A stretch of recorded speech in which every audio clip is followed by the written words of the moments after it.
Hey, family. Today, our guest is Alelia Bundles. Now, I'm really excited to be able to say that Alelia is now a friend of mine. She's been a shero of mine for some time, as has her very famous great-great-grandmother, Madam C.J. Walker. You know, Alelia is well known for having written the book On Her Own Ground about the life and times of Madam C.J. Walker that went to Netflix as a series and is still one of its most popular playing today. But here's the thing, Alelia is in her own right quite an accomplished woman.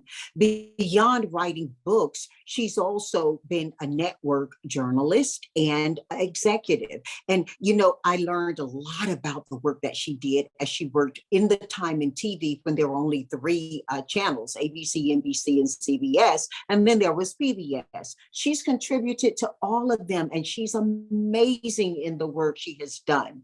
Alelia is a magna cum laude graduate of Harvard, and she got her journalism degree from the Columbia School of Journalism. She's continued to be a major resource for many as they can do research, among which she was a researcher for Alex Haley. We all appreciate Alex Haley's work with Roots.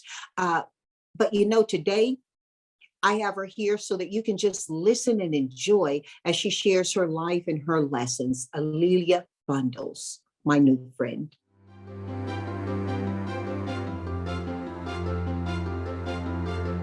Wow. I mean, we met under some of the most incredible circumstances, didn't we, Alelia? Absolutely. What an amazing weekend to be with 1,200 accomplished, amazing women at the Bellagio. Yeah, at the Bellagio. And, you know, to manage that, and we were all very COVID appropriate, to manage that and to still have such a great greeting of hellos and first meets and seconds. And, you know, it felt more like a homecoming than actually people meeting people, didn't it? It really did. I mean, there were people that we ran into old friends, all of us, but everyone was there, had something that they had done. Nobody was bragging about what they had done, but you knew that everybody there was accomplished in some kind of way. And people were quite generous about sharing what they knew, about trying to help you do whatever you were doing. It was really a great weekend. It so was. And, you know, Black Enterprise has done so much over its history. And you have a better intimate history with Black Enterprise than I do, because while I certainly have a great relationship with ownership and the team there, and I've been featured in the magazine, that's not my industry. That's your industry. And to have them acknowledge us in this way and support us in this way, I'm still kind of bubbling from it, aren't you?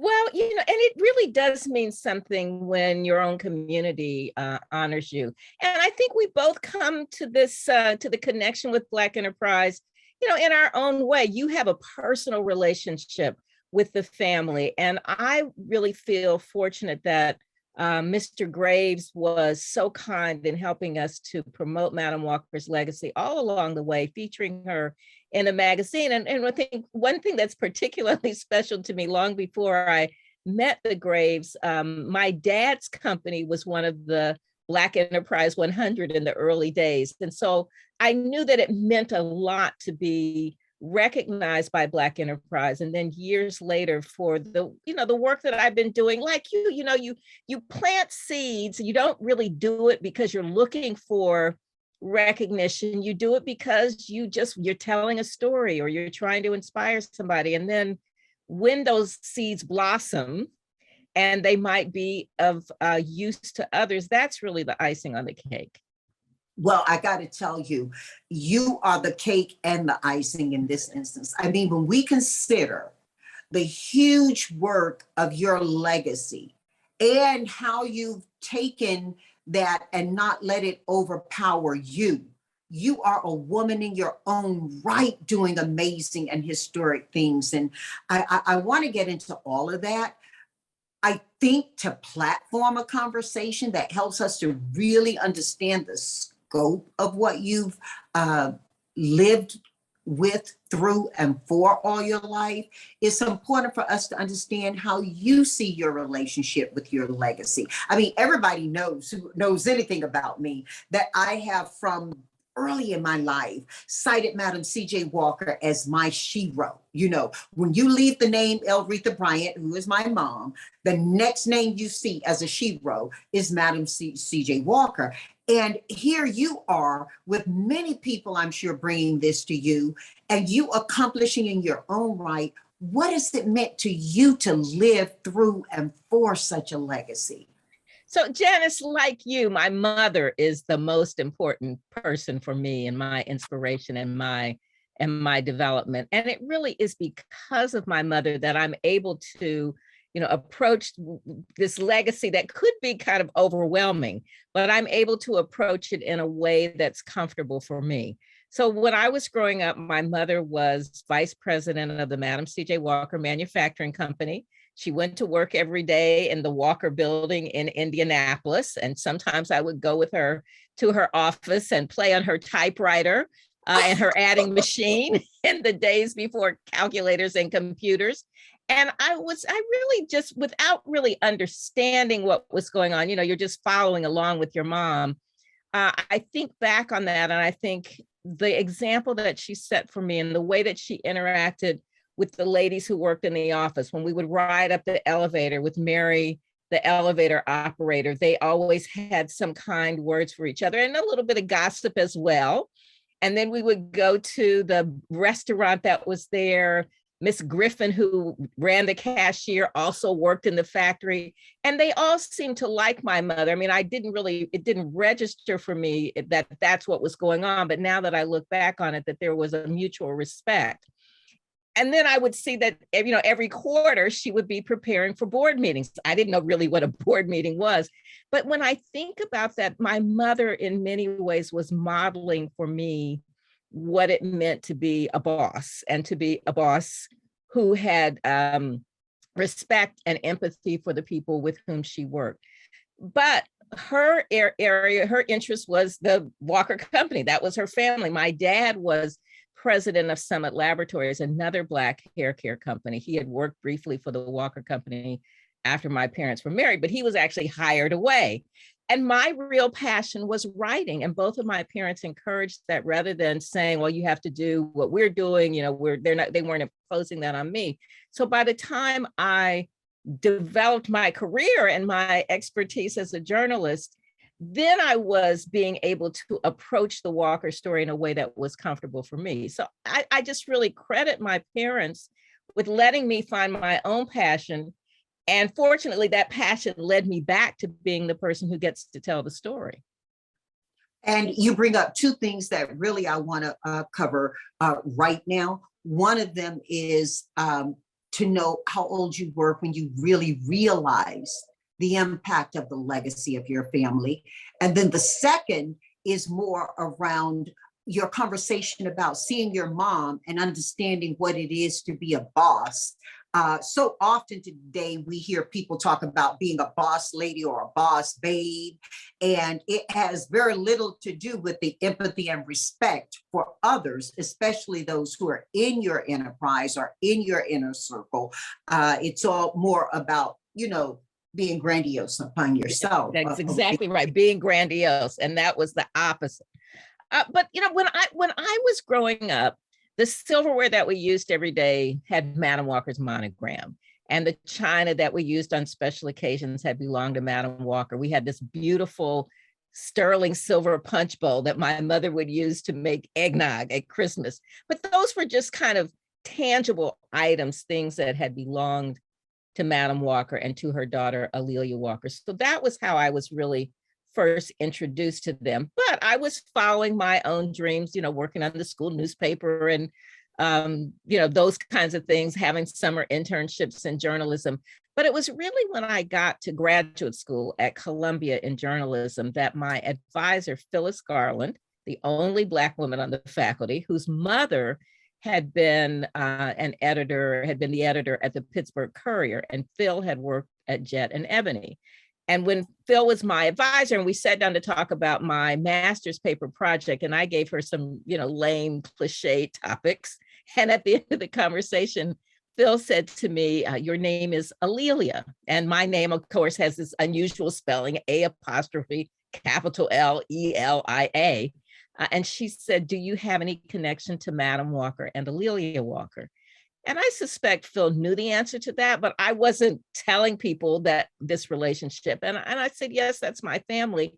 And Phil said, that's what you're going to write about. And that was the fall of 1975. And Phil really was a person who changed my life because she recognized it.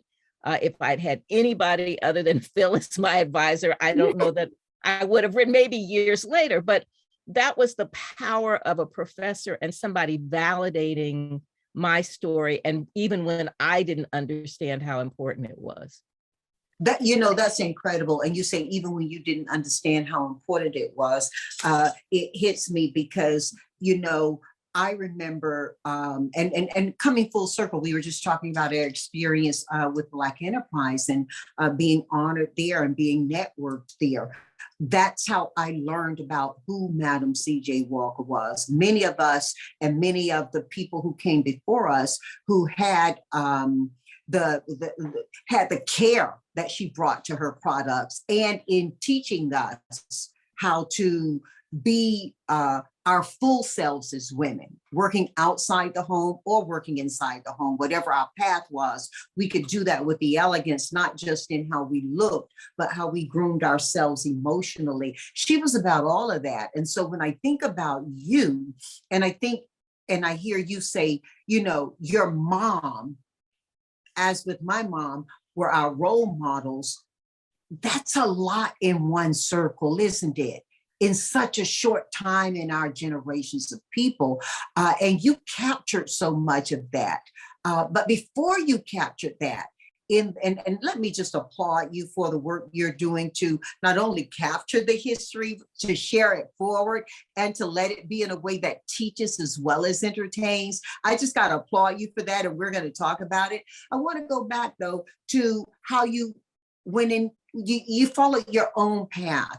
I mean, you pursued news and journalism, and you saw that as an important profession, not just one that would be enjoyable for you. And I want you to talk about that because you had a lens to the world that was broader than a lot of little girls of color at your age at that time. I think we're really fortunate if at an early age. True, Alelia, is that true? No, but it's true. I mean, I think I was really fortunate that I discovered a passion at a very young age. And, and I joke sometimes and I say, I couldn't carry a tune. So it was clear that I was not going to be, the great singer. That was not happening. So that door was closed and I was okay on the clarinet. In the band, but I did not have great musical talent. But what I did love was writing. And at 8 years old, I wrote a short story about going to the moon. And this is before 1969, long before 1969. So that hadn't happened, but it was my imagination. And one of my mother's friends, who was a teacher, read the story and she sent it to a children's magazine. So at 8 years old, I had a little story published. And then when I went to junior high school, I started working for the school newspaper. And I was really fortunate that my advisor at the school newspaper entered us in contests competing with high school newspapers. And we won some of those contests. So he had really high standards. So I was learning how to be a journalist at 12 years old, even though, I didn't know what that bigger picture was. And when you think about this is in the 1960s. And at that point, women were not anchors on television or reporters on television. They weren't political reporters. At most, they might work for the women's page. But that landscape began to change in the 1960s and into the 1970s. And those doors opened up. So I knew I wanted to, be a journalist, but the landscape was so limited at that point. But by the time I graduated from college, women had sued the television networks and had sued Newsweek because young women were hired as researchers and secretaries, and young men were hired as desk assistants and assistant producers. And the young women stayed secretaries and researchers, and the young men advanced to become senior producers and executive producers. So those doors opened at exactly the right time that allowed me to take advantage of that and to have a very different kind of career than I would have had even 5 or 10 years earlier. Do you have any particular stories that you broke or that you covered that stand out for you right now? I mean, we're in such an interesting, and interesting is as polite as I can think to say it, time now with news, and with the advantage and sometimes disadvantage of technology, it's all coming at us at a rapid pace, and is being curated by responsible journalism and irresponsible people who are not journalists. What stands out for you that you were breaking back in the old days when Leah, didn't they have a saying something similar to this? True journalists ask who, what, when, where, how, and cover that before they do anything else. Wasn't that kind of the rule of thumb? That, yes, I mean, and it was, you know, you think about when I started, this is like 1976, when I began to work for NBC. And at that point, there were 3 networks and PBS. So NBC, ABC, CBS, no cable, no internet. So it was really just the evening news was watched by almost everybody. There was the 3 anchors, and that's where Walter Cronkite was the, you know, the standard. Mm-hmm. So while it wasn't perfect, and there still were not enough women and not enough people of color in positions of decision making, there was a sense of we're telling the truth, we're trying to make a difference. And network television had really been quite instrumental in the civil rights movement, because it was those network television crews who showed people being hosed and dogs attacking people in Birmingham, and what was going on during that period of time. So there was some real positive social change that was happening as a result of that lens being focused on the inequality and the racism in the South. But as time went on, I could see that there was an opportunity to tell a story, but the standard really was, we want to tell the story, we want to get it as accurate as possible. And there was less profit motive for network television news. In some ways, the owners of the networks considered their news divisions as a prestige part of the operation, and they didn't feel the pressure. They thought it was a lost leader.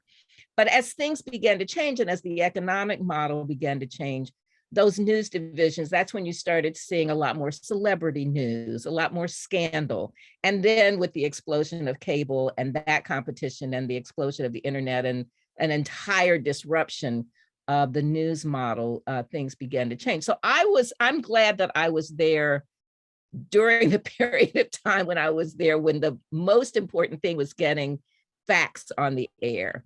And I'm glad that I'm not there now. I'm still a news junkie. I still read everything. I have way too many subscriptions, but it was a very different time. You know, of the stories that I covered, I think one that stands out for me really as the pivotal moment was covering Jesse Jackson's 1984 campaign. Wow. And that was really interesting. And I worked at NBC News for about 13 and a half years and ABC for about 16 and a half years. So for a total of 30 years. But one of the things, the sort of your career path in network television news, you work in New York, you work your way up, or you work in one of the bureaus. I worked in the Houston bureau, the Atlanta bureau, and you cover, you know, grain elevator explosions and hurricanes and those kinds of things. You know, just you're always on call. At that point, it was a beeper before we had cell phones. But you're just kind of what they would call a fireman. You go to whatever is going on. But one of the ways that you move up in your career is to cover a political campaign, to cover a presidential campaign. And I got that opportunity in 1984. So traveled really all over the United States, including Central America, Cuba, Salvador, Nicaragua, with Jackson's campaign, covering the campaign, the convention in San Francisco in 1984. And it was just fascinating to see the Black folks who came out, who were, it was the hands that once picked cotton can now pick a president. It was those kinds of stories. And I do have this really fun memory of being in San Francisco during the convention, and Willie Brown was Speaker of the House in California at that point, and he hosted this fabulous party in some of the warehouses on the docks in San Francisco, and it was Jefferson Airplane and Sylvester and all of these entertainers. So that was the fun payoff for 9 or 10 months of not having enough sleep. I think whether you were delivering the news or watching it, you weren't sleeping a lot during that particular campaign season. Everybody was glued to what was going on. And even those who didn't consider Jesse Jackson a serious presidential candidate certainly were paying attention to what he was saying and learning a lot about how to look at the process. A lot happened during that time, didn't it? A lot happened during that time. And, you look back on it, he was really, dismissed by a lot of the usual political pundits, but he won a lot of delegates, and he forced a lot of the issues, forced people to think about a lot of the issues that they wouldn't have thought about. And, certainly income inequality. He focused on people who were working 2 and 3 jobs and not making enough money. That's still a problem. He focused on LGBT rights. Obviously, he focused on African Americans, but it really was a rainbow coalition. He was really showing the power of bringing people together. And his standing up for LGBT and now Q rights was quite an unusual thing for a politician who considered themselves seriously in the run at the national level to do at that time. It didn't even appear as part of the questions or the interview process when debates were occurring. Yet he did stand up for that, didn't he? Absolutely, absolutely. Well, when you talk about politics, your mom was very active at the local and state level as well. Can you talk about that a little bit, and especially the impact it had on you?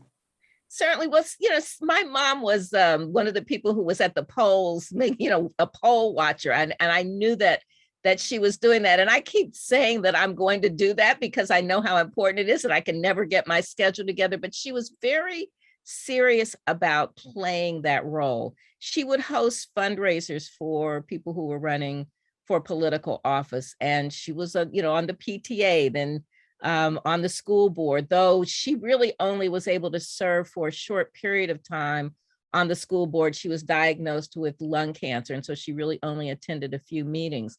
But I know that was important to her because she saw the impact in the school system where I attended school. It was a suburb of Indianapolis, Washington Township, that was predominantly white, and I even say overwhelmingly white. When my high school had 3,400 students, and it was a 4 or 5% Black. And that was, throughout the school system. And she saw the impact when Black students were being suspended at a higher rate, when graduation rates were lower. And she wanted to make a difference. She really saw that by speaking up and lending her voice, that she could make a difference.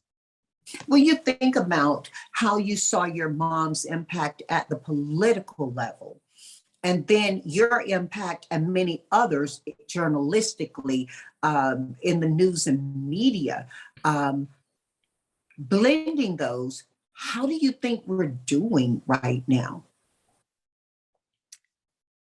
Janice, I'm shaking my head because we are in a really, really difficult moment. I think that every day when I get up, I'm paying attention to the news. I read Heather Cox Richardson's Letter from an American. That's the first thing I read every day. I read some newsletters, New York Times, and newsletters about what's happened in media overnight and what's going on in political circles. And we are really at a time where democracy is in peril, because there are people who really they are interested in power and in getting elected and in denying the right to vote, in denying women reproductive rights, in making sure that Black history is not taught, in trying to suppress LGBTQ folks. So some of the doors that opened when I was graduating from high school and college in the early 1970s, where there were more rights for African Americans, the Voting Rights Bill, more rights for women, more opportunities for in corporate America, and a sense that diversity was important and valuable. Those doors are being closed. And, we still have to fight because we can't let those doors close. But when the Supreme Court is arrayed against you, and when one political party is not interested in expanding the rights of all Americans, we are in a very, very challenging time. When you look at the role that media and news plays in that, how do you think we're doing? It is such a mixed bag. As you said, there are some people who are really trying to do the right thing, and then there are some people who are absolutely trying to subvert the process, who thrive on intentional disinformation and misinformation, and who know they are doing it. And then who have plenty of gullible people who go along with them, and they know that they're misleading people, but that allows them to get reelected. And so they are intent on keeping that a narrative that is not true. This whole thing about the election being stolen, these, when you listen to these, you read these tweets and you listen to these recorded conversations from leadership in the Republican Party, and they know that the election is not stolen. And they've changed their tune immediately because they want to stay in power. So I think there is some fabulous journalism going on.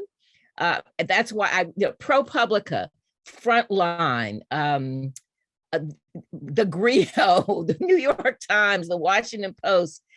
There are lots of places that are really doing great journalism. Judd Legum is a newsletter that I read every day because he is doing a lot of investigative work on voting rights, on political contributions, on the pushback with school boards and teaching Black history. So I try to keep myself educated, and I see that there is a lot of great journalism going on, but it does make me concerned when Elon Musk now owns Twitter, because that means a lot of the people who are really intent on telling lies and spreading lies are going to have a more comfortable platform.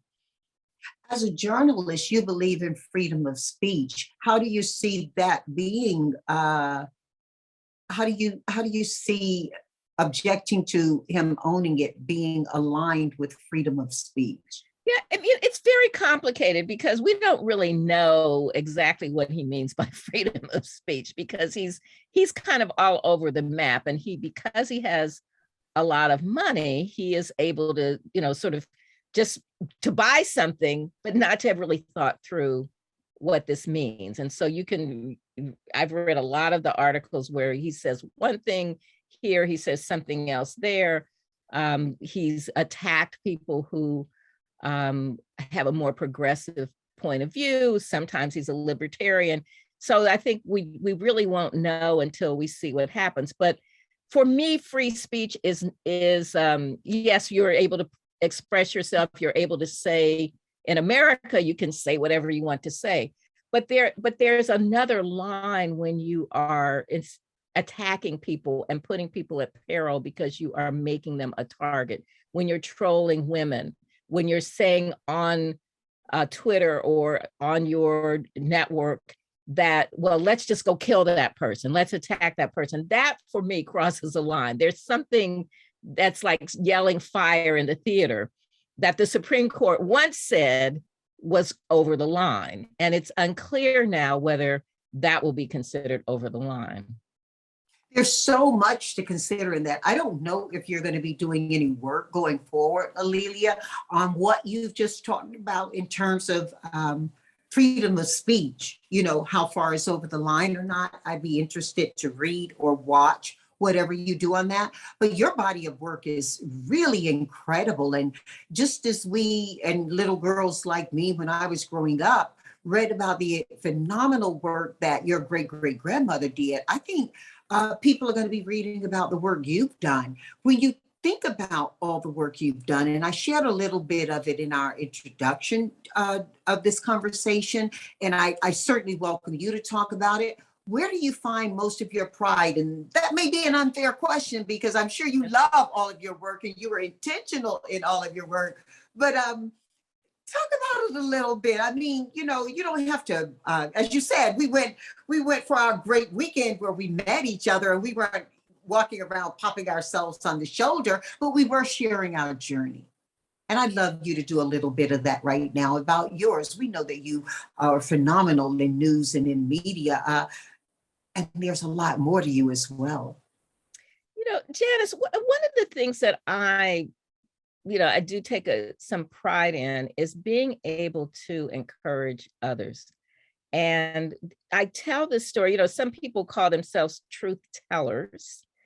And I say I aspire to be a truth teller, that I am a truth seeker. And that comes, I think, from my years as a journalist and as a person who researches history and who really taught myself history because my history books in high school didn't tell our story.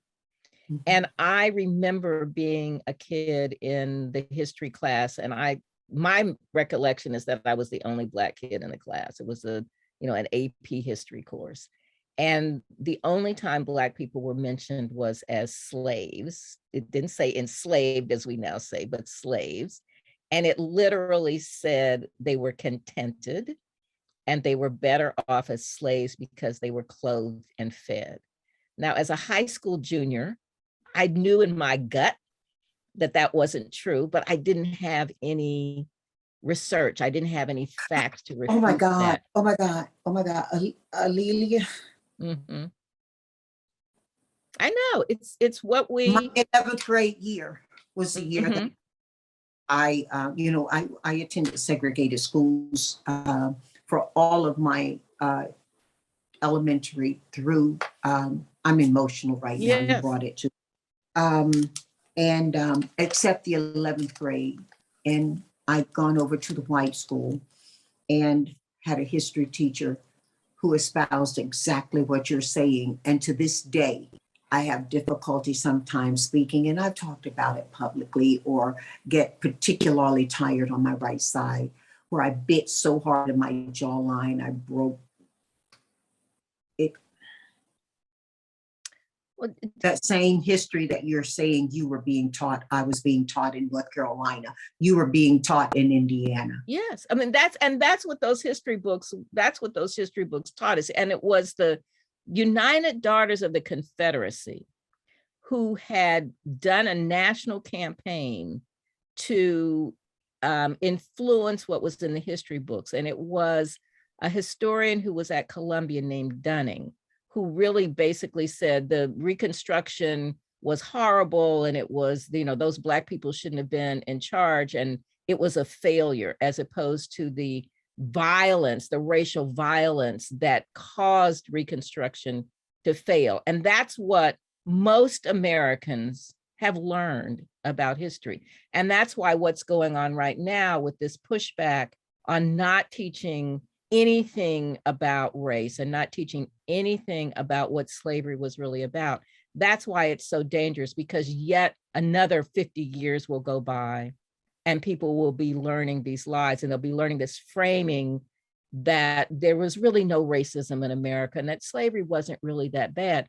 But the reaction that you're talking about, mine was, I still have kind of get a pit in my stomach. You know how you feel that that tightening, that heat that you get. I still, when I think about that moment, being in that class and knowing that everybody was looking at me, oh yeah, well, you're just a little Negro girl, and so that must be what your people think, and that's what your people are like, and you must have been happy, and so we don't have to really worry about it because you were happy.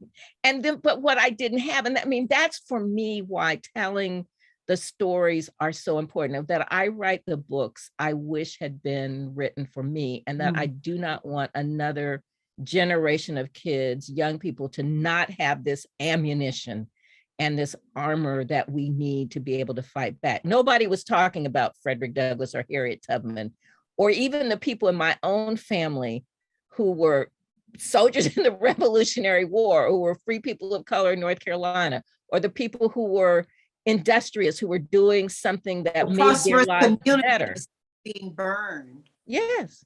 Instead, prosperous communities were being burned. Prosperous communities were being burned. And that's, Yeah. I mean, that's why I do what I do, and with such intensity, because I want the facts to be available. And, you know, and I think about part of the reason Madam Walker's story is so important to me is that she, you know, yes, she was born on a cotton plantation. She was uneducated, and she, you know, created a business. But the thing that's most important to me is that she created a business that allowed women to be economically independent. That, and she realized, yes, their hair care products, they wanted hair care products, and that was good. But what they needed was education, and what they needed was financial freedom, so that they didn't have to work for somebody else.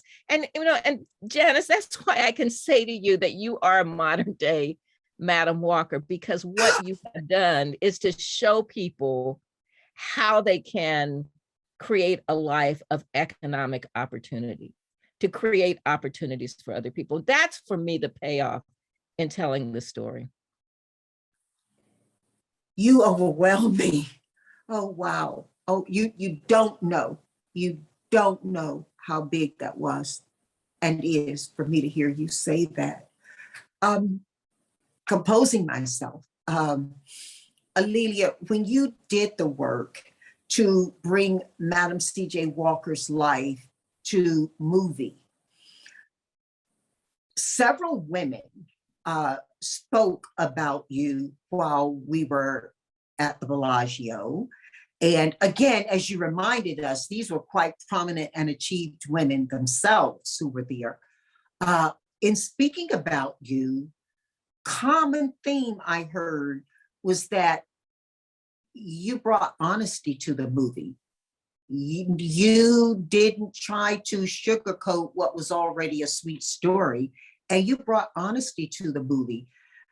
It, on hindsight, when I watched the series, I was thinking in terms of the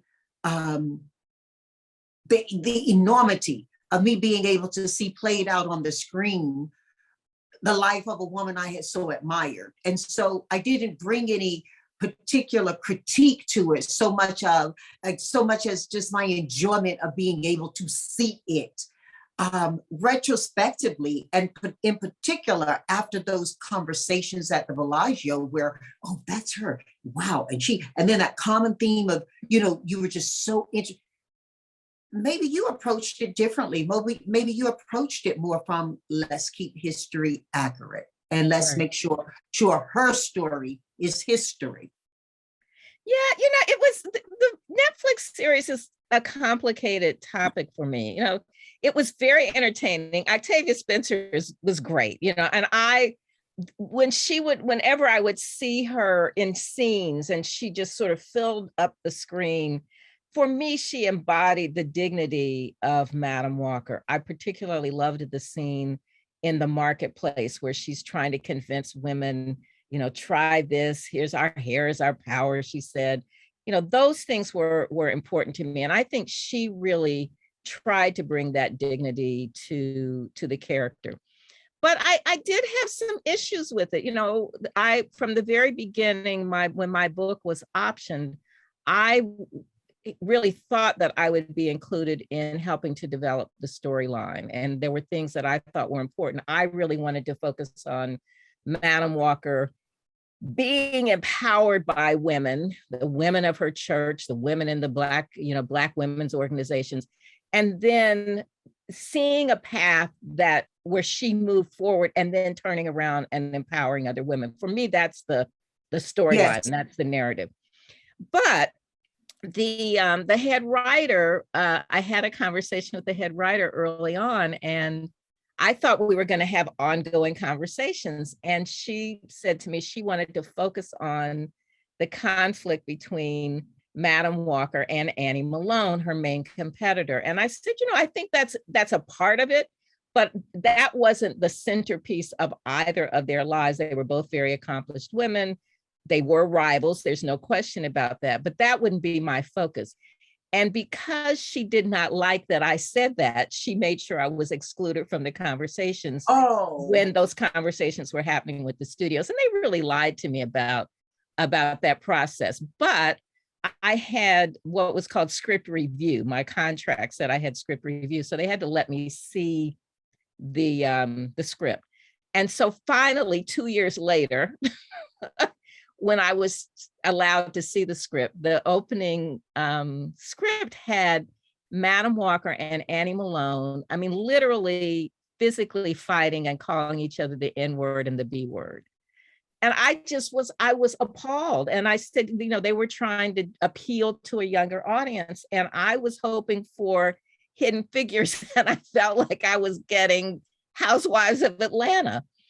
And so I was able to object to that and tone that down. And I said, it's not that Black women in the early 1900s didn't know how to throw shade, but they didn't throw it like that.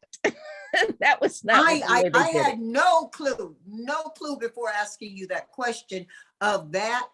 I just know that those women were saying you had fought to try to bring a real story to the screen. Yeah. And it's such a pleasure to hear you say out of your own mouth what that fight was that you had. Right. No, it was the fight. And at the same time, I've written some articles about it. At the same time, it's complicated because I was really, having worked in television for 30 years, but I was, nonfiction news versus Hollywood. I know the importance of a premiere and what that means. And so I was really very reluctant to speak out before the show went on. And the very first week it was the number one show on Netflix. Mm-hmm. And that, I think part of that was the star power of Octavia. And because it was, I helped make it that, and it was thank you very much, Madam C.J. Walker. Right, the star power of Madam C.J. Walker.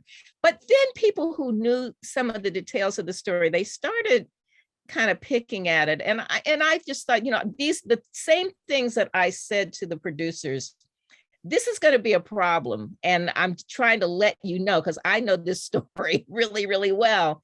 And they kind of dismissed that. And, but those were the things where there was objection. Now, having said that, we're now 2 years later, and a lot more people know Madam Walker's name, and that's a good thing. But Janice, I'm working on other things. I mean, if you're in business, if you live your life, some things don't go exactly the way you want them to go, but you try to figure out what is it that I can take from this and what do I learn for the next project? So I'm working on some other things. And the book that I'm almost finished with is the biography on Madam Walker's daughter, who was totally misportrayed in the film. It was like, oh God, it just gives me a headache thinking about it. But I'm working on, I'm almost finished with the book about her. And I think that is the kind of thing that will warrant a series. But don't give away all of it, although true historians and people who care about it a lot have read and figured out some things, and whether what we read is true or not. But what are some of the biggest conflicts you see to how she was portrayed in the movie, to the truth? Yes. So for Madam Walker, I just wish there had been more about women empowering each other. I wish that Madam Walker's attorney, F.B. Ransom, that he was such a straight arrow. I wish he had not been portrayed as somebody who had this sort of made up cousin who was a pimp and a numbers runner, which really wasn't true. But it made it seem like he was kind of corruptible, and that was not true. With A'Lelia Walker, I think they totally missed the mark with this. She was a really dignified person, and they had her not being able to sing. Though Alberta Hunter, when I interviewed her, told me that she had a great singing voice. She was very much a patron of the arts, and she did not have a girlfriend named Esther. And the real story is that she and her mother had a conflict over two boyfriends, both doctors, both handsome. One was kind of a bad boy, one was a really good guy. And of course, she was more in love with the bad boy.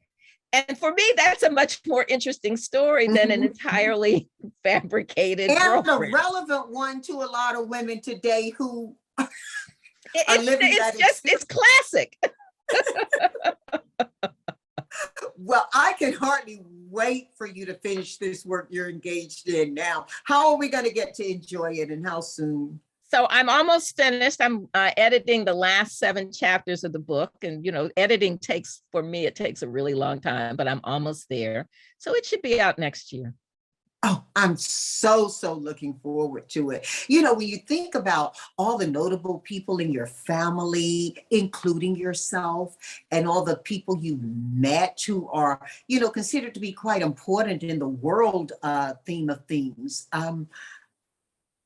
Is there anybody you've not met you want to meet now? Well, I'm just, when you were saying that, I was thinking about, how glad I was to be with you and to be with Cheryl and Eiffel in Las Vegas. I mean, Sherilyn is definitely one of my sheroes, and the hard work that she's doing. Her cousin Gwen was a good friend of mine. And I'm fortunate I didn't know that. I didn't know that.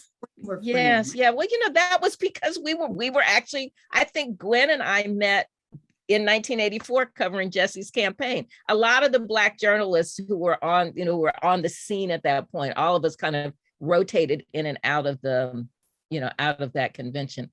Well, of the people that I don't know. I have to really think about that, about who I'd like to meet. I think if I go back in time, there's some people, like, I really do wish that I could talk with Madam Walker. I really wish that I could interview a young Sarah Breedlove. I would love to be able to do that. Well, so many young people, and especially women, are listening to you right now, whether they're looking to journalism or media as their career, regardless of how they choose to live their professional lives.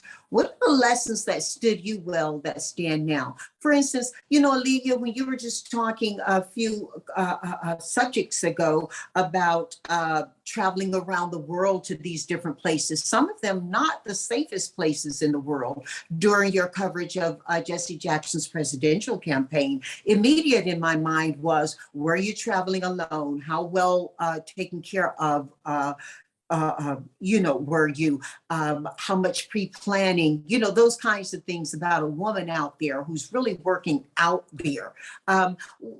Share some of your advice to the people who are listening now. I don't mean just to women. It's just that there's so many women who, by being female, are going to have implications to how they work. Well, one of the things about working in network television news is that at that point, you were always working with a team.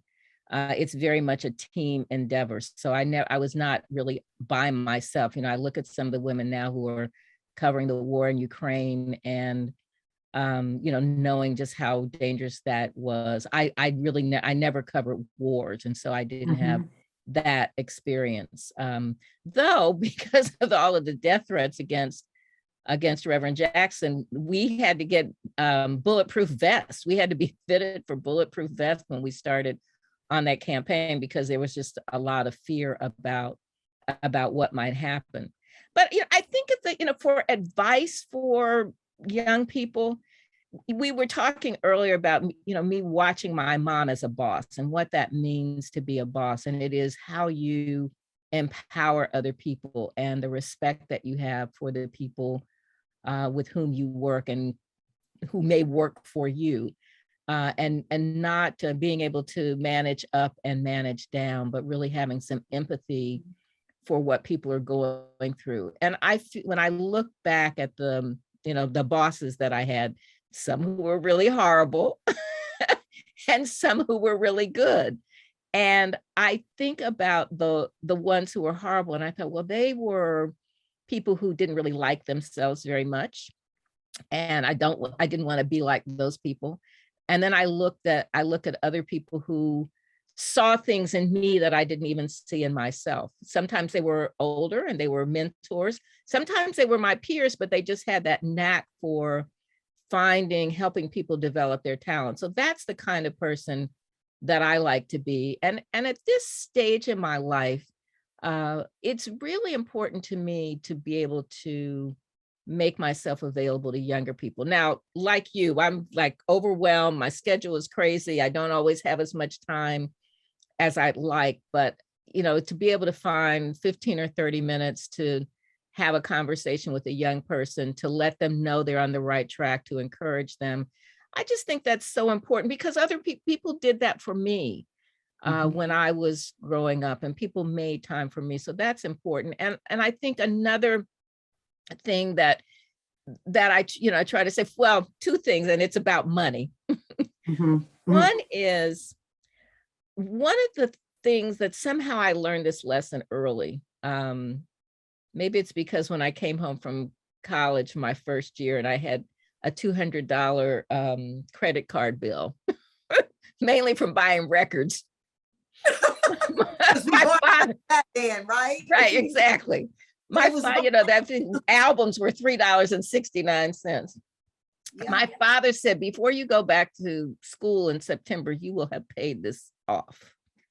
And so I learned that lesson about credit cards, about not overspending and, paying your bills on time. And that was really important to me. But that translated into what for me was kind of my escape fund. I always made sure that I had enough money in the bank that if I needed to tell somebody goodbye, and whether that was personal or professional, though I never had to do it, but I wanted that escape fund, that emergency fund, that I could walk out the door if I needed to. And so that has served me well as I now approach my 70th birthday. And oh, wow, I can't even imagine that. I mean, the energy, but you know what? We have to correct ourselves as well, Aaliyah, because my impulse is to say 70, not you. On the other hand, as responsible women, we should be saying, this is what 70 is. This is what 70 is. But if there's a certain amount, I don't feel like I have to do anything anymore. I don't have to prove anything. What I want to prove is just that it's important to give back. Somebody young asked me recently, they were interviewing me, and they said, well, so what's next for you? I'm like, nothing, which isn't entirely true. I mean, I'm still going to be on an advisory board. I'm still doing things. I've heard, Aaliyah, you're the first person I've heard who ask me what's next for me. Nothing. I've earned the right. Oh, but of course, talking about those credit cards and your dad having you pay it off. One of the things, you're giving that like to the young folks out here. But I got to tell you, that's advice to a lot of people, because over the last few years, so many have gotten comfortable with low and no interest rates that they're getting shocked now as they hear interest rates may be going up, and how do we reinvent how we spend, because most people spend and don't invest, right? And so, they're having to think that. So I think your advice is going to penetrate a lot of generations. I hope so. And, and I just think, I really am, I'm fortunate that I did have a corporate job for a long time, but that meant that when I got a raise, I really did follow that advice. Save your raise, put that raise in the 401k, or, make sure that you're putting that aside. Don't spend your raise just because you got it. And I know that things are really challenging, especially younger generations. Student debt is really serious. And that prevents people from buying a home early and developing equity. All of those things are very real. But I think it's important for us to be conscious of that, because it does, if you buy the $1,200 purse because it's cute and because your girlfriends are going to say, oh girl, where'd you get that? You could have used that $1,200 for something else, for compound interest. So for Mhm. me, it's like, well, no, it's not that you should never splurge, but I just really believe in making sure that you have that emergency fund. You know, Bishop T.D. Jakes, I attended his International Leadership Summit in Charlotte just over a week and a half ago. And one of the recurring messages he was sharing that was so well received, and by many, the first time they were hearing it. And this is a leadership conference. This is serious leaders from across the globe who were in attendance there. One of the things he was sharing is very much around what you're saying. So you're sermonizing, girl. He was sharing, he was sharing, he wasn't telling people not to buy Gucci. He was just saying invest as well and own stock. He's at a point where he doesn't need a label to signify how well made or important his suit is, because it's got his name in it anyway, it's his brand. And his message was, you've got to be very thoughtful about how you're spending. And one of the things that I've taught over the years is learn the difference between spending and investing. And I sat there at the tutelage of Bishop Jakes, and he's saying this to millions of people who are tuned in, and over 11,000 in that in that stadium, I believe. He's giving your message. He's giving your message to them. It's okay to go buy the stuff as long as you're investing in yourself as well. Don't just buy the stuff, buy the stock. Right, exactly. Yeah, where are you putting the money? And I think another piece of the money. And that was very Madam C.J. Walker as well, wasn't it? Right. Yes. Listen, one of the things that I noticed as I saw what she was doing, that she had started, this business, and it was popular. Lots of people were buying her products, but by the time she died, there were tons of people who were calling themselves Madam this and that, who had developed other businesses because obviously it was prosperous. But she had started investing in real estate. She owned property on Central Park West. I wish I still had that property, but in New York. She had built a mansion in Irvington, New York, the wealthiest community in America. But it was real estate that was her next move. She saw the importance of that. So that's important. And she was encouraging her employees to buy homes. All of those things were important. I will say one other thing about money and just how how I have come to see how I spend my time. Early on in various stages in my career, when I would have a boss who wasn't necessarily in my corner or was entirely oppositional, and I was kind of stuck in my career advancement, rather than just be frustrated about that, I found myself volunteering. I found myself participating in my college alumni organizations or other organizations. And when I was stuck in my career, I was developing leadership in other organizations. Those things didn't pay me. In fact, they want you to give money. But over time, those leadership skills served me well and translated to my career. And so one thing I do try to encourage young people is to, be in an organization. You might, if there's something a professional organization that you want to be a part of, maybe you can't afford the dues, but if you volunteer your time, say, hey, I'm here to help with that conference, then you meet people who then help you when you need something, who can write the recommendation, who can mentor you. Oh my goodness. You have so much to teach. I could just learn at your feet all day. And I pray you give me that opportunity as soon as you're feeling good about us.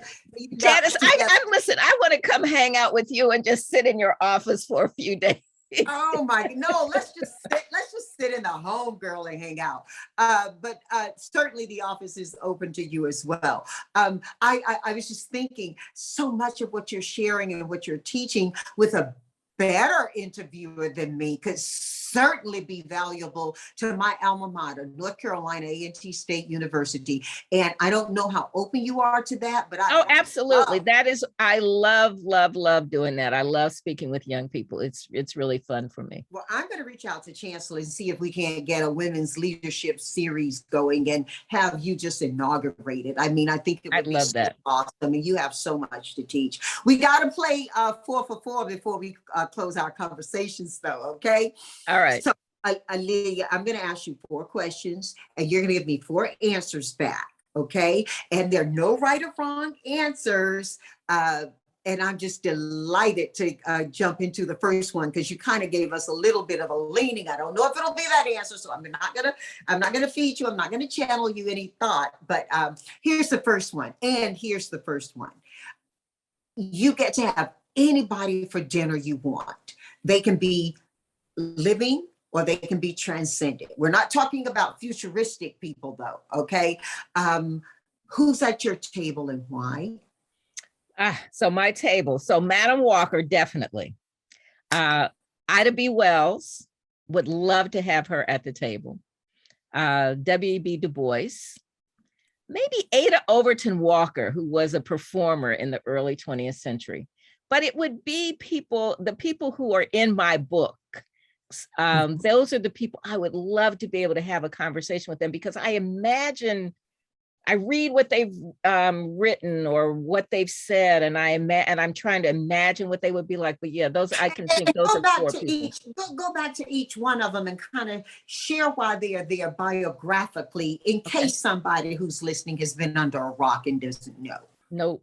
So of course, Madam Walker, because I've spent almost 50 years writing about her and learning her, but what I don't know is the details of the first 38 years of her life, when she was on a plantation in Louisiana, when she was widowed and orphaned, and when she moved to St. Louis and was a washerwoman, and then a young member of St. Paul African Methodist Episcopal Church, where she was just a poor girl who had a good enough voice to be in the choir, and the middle-class women surrounded her, but how they helped transform her. So I would love to talk to her about that. And I know from my research about her that she and her daughter both had amazing dinner parties.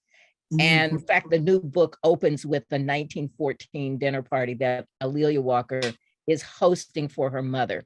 And she has some of the Harlem leaders at that table. James Reese Europe, who was a very famous musician, the publisher of the New York Age, the other people who were at the table. So I can imagine this dinner table, which would be like that 1914 dinner table. But first, Madam Walker. I would love to have Ida B. Wells at the table, because we know now that Ida B. Wells wasn't a journalist, and she was one of the early advocates of anti-lynching, this anti-lynching bill that's finally been passed by Congress and signed into law by the president, that she was talking about this in the 1890s, that she had friends who were lynched, and she investigated lynching. And she and Madam Walker were friends. They became friends. So I would love to have them at the table together. W.E.B. Du Bois, who had been with the NAACP, who was editor of The Crisis, who Madam Walker knew, and who, for me, when I was a freshman at Harvard, he was my intellectual hero, because I had read his book, The Souls of Black Folk, when I was a senior in high school and really searching for some way to understand race in America. And then Ada Overton Walker, who was the wife of a famous performer during the early 20th century, but she was one of the first women choreographers. She was very talented. She died at a very young age, but that culture, what African Americans were doing with music and dance and theater, I would love to be able to hear her talk about what that was like. Well, you talk about, wow, that's a dinner, first of all. And so I'm going to come and I'm going to help cook or serve so I can be there. One of the things that you talked about is your relationship to Harvard.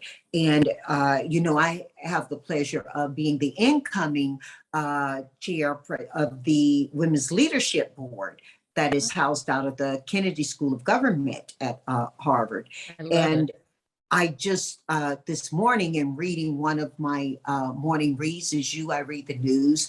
At top of it was Harvard and how it's looking to adjust itself to its history along racism and slavery, Right.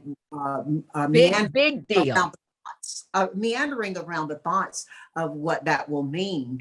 What was Harvard like for you on campus? I know that's not part of our 4 for 4, but you do Sure. provoke me to ask you that. What was your experience at Harvard? Yeah. And how do you feel about Harvard? Do they owe anything back?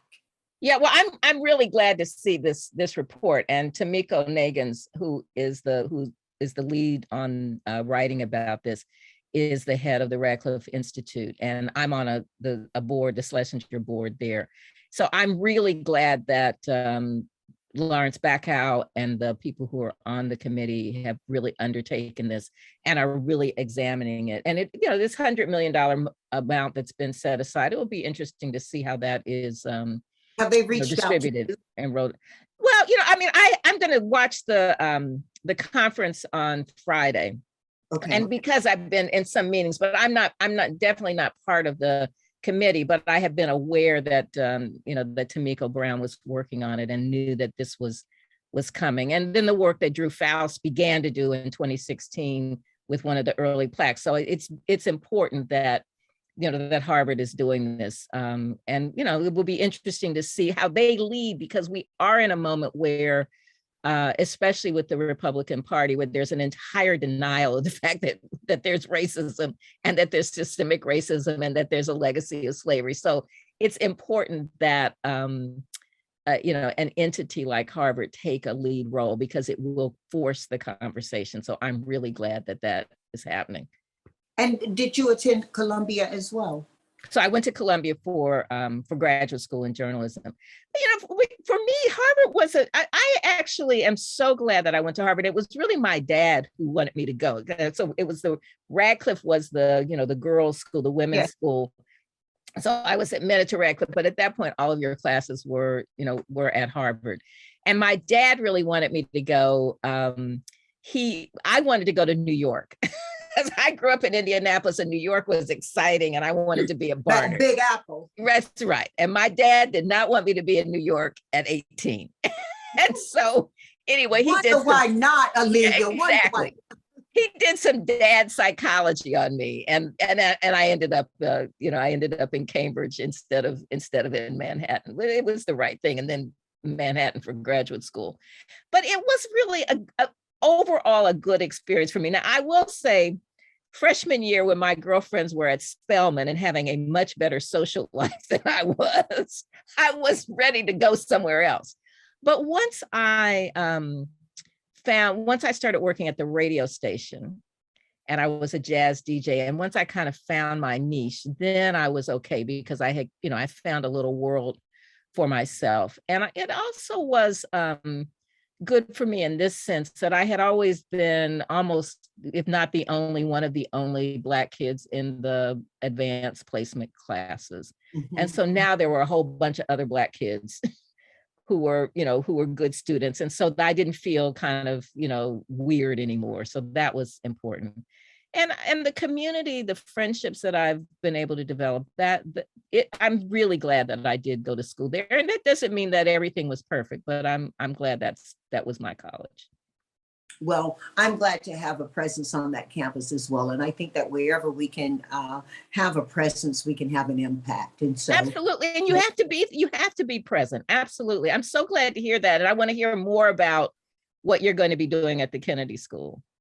Absolutely. We'll meet up on that. I'll be happy to share that. In this moment about you, I do have to ask you 2 for 4. Okay.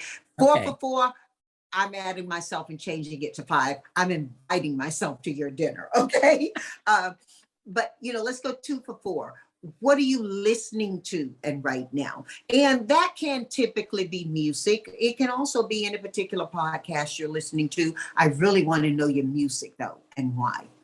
So, well, I do a lot of Audible books, and I'm listening right now to The Violin Conspiracy by Brendan Slocum. It's a novel about a young Black violinist whose Stradivarius violin is stolen.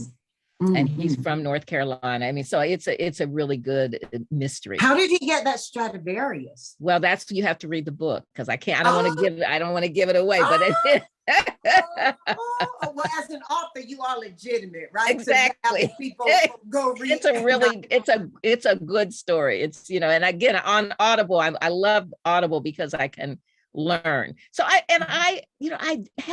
don't listen to as much music as I used to. You think as a jazz DJ, that's what I would be doing. But a couple of years ago, a friend of mine who has a show on the Pacifica station invited me to be a guest DJ, and I went back to my long big wall of records. Is that the last job you did?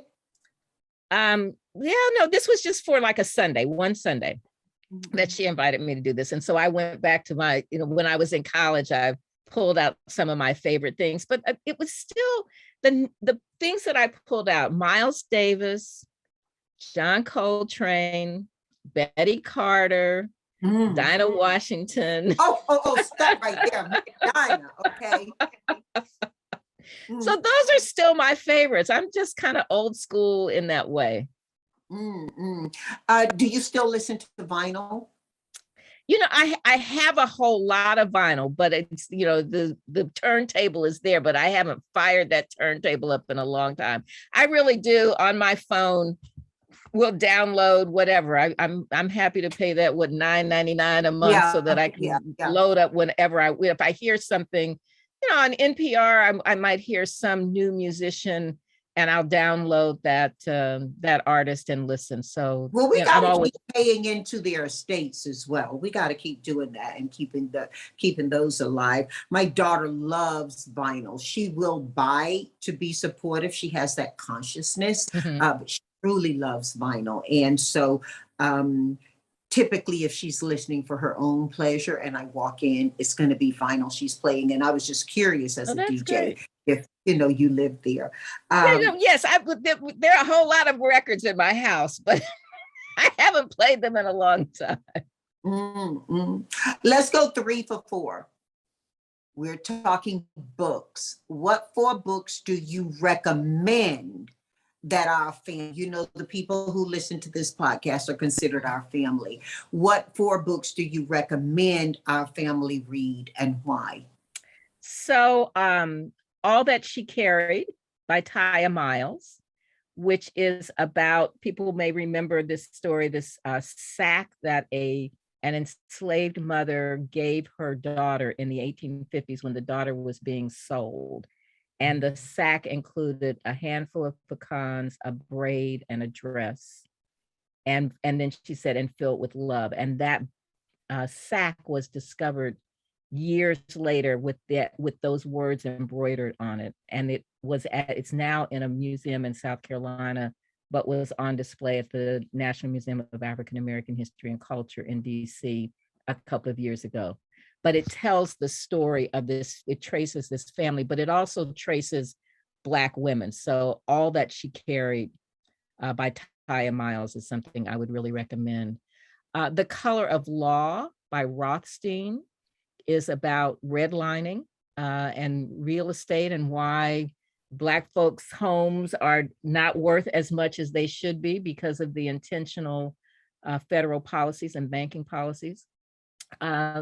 A book that really affected me when I was very young was W.B. Du Bois's The Souls of Black Folk. Oh, yeah. Because at that point, I had never read anything that really framed the history of racism in America. And it just had such a huge impact on me.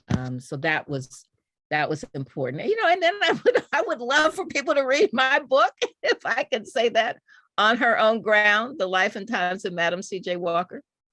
So absolutely.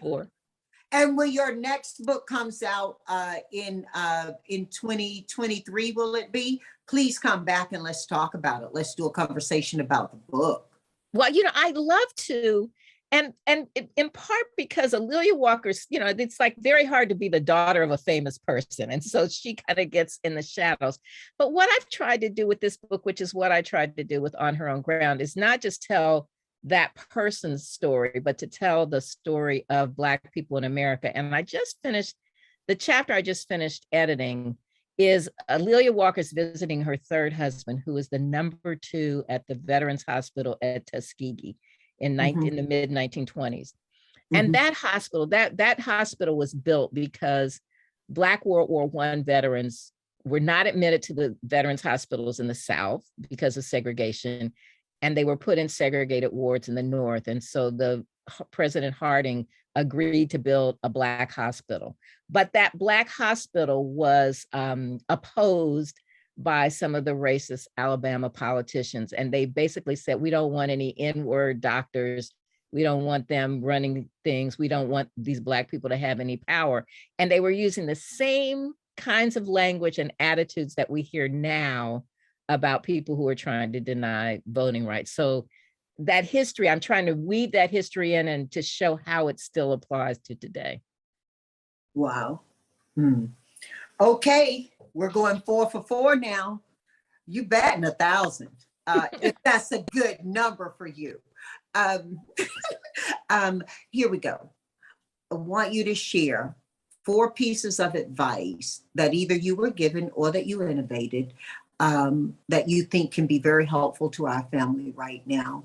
And if it's advice that was given you, will you please show homage to whoever gave it to you and mention them as well? I think it's important that we honor the people who teach and reach us during our journey. So I think one of the first pieces of advice I ever got was my mother telling me, make sure you have a dime to make a phone call. Now, that will mean for young people, that means nothing. But the essence of that lesson is make sure that you have your own money. If you need to get the Uber, make sure you have a credit card. Make sure you have a connection too, right? Right. Make sure you have a connection. So that was important. It's like, just make sure you can take care of yourself. Girl, another piece of advice I got. Hold on, Ali, that is so funny because I remember that kind of advice too. Make sure you leave here and keep so you can make a call. Wow. And you're right. The bigger lesson in it is still relevant, but we young chicks have lived through some change.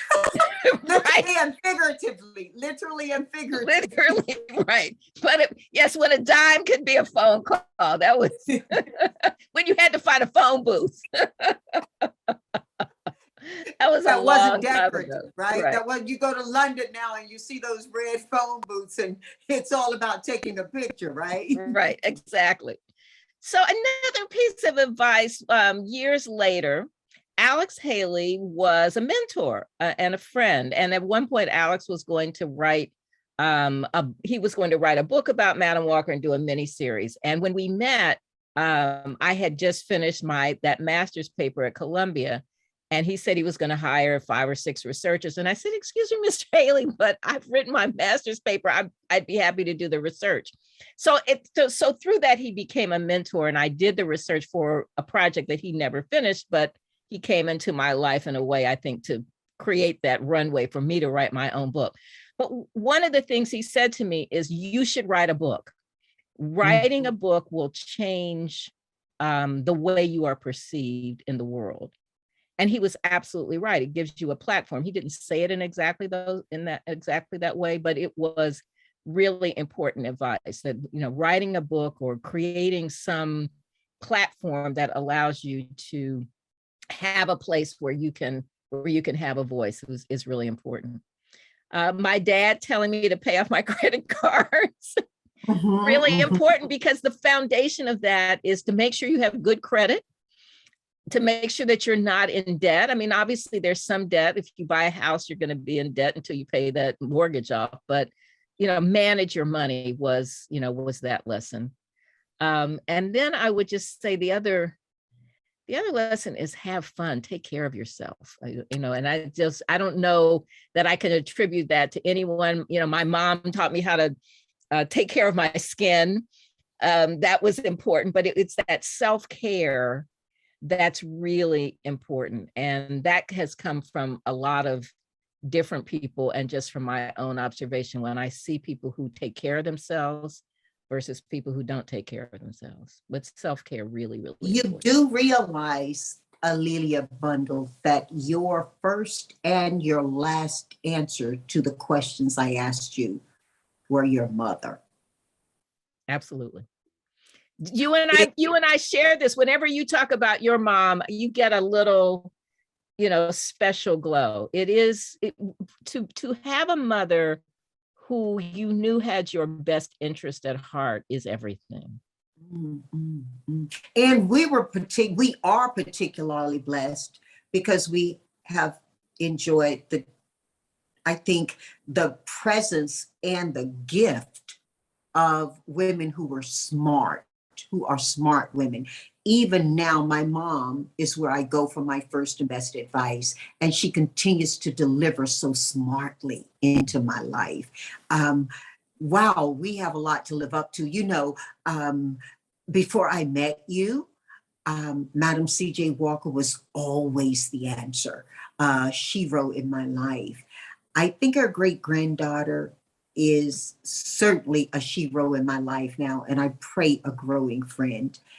Alelia, you are so giving when you don't have to give anything, except you feel it. You're so smart, and you could easily have as comfortable a life without ever using your brain. The list can go on and on about the paradox of how high you lift when you wouldn't have to lift a finger otherwise. I don't know what is motivating you to continue to give to us. I certainly pray it continues. You're incredible. You're incredible. To be able to know you, build friendship with you, is pretty big for me. And I'm so grateful you Janice, come on. You don't know this, but the first time I saw you was in Washington when you were receiving an award from BET. You were on the stage, and I was there. It was one of their big awards nights, and I thought, wow, that was years. That's been a long time ago. It was the first BET Honors Award. I was in Europe. I was actually in England visiting family, and I got a call from Debbie Lee, and she said she wanted me to be her first entrepreneur winner. I didn't even know Debbie Lee knew who I was, although certainly I knew who she was. And I thanked whoever was on my team who broke down and trusted and gave my cell phone number to her. And I remember going in there that night, and I was so overwhelmed at the company she had placed me in. I mean, I'm there with Alicia Keys, and everybody was singing and rocking to Alicia. We still do, right? And people of that renown. It blew my mind, and you were there. Yeah, I was I was one of the people in the audience, but that's when I really first became aware of you, and so have followed you for a long time. But to then meet you when we were both basically getting our makeup done, and for you to be so warm and so open to me, that means a lot. It really does. Oh, girl, I was nervous meeting you.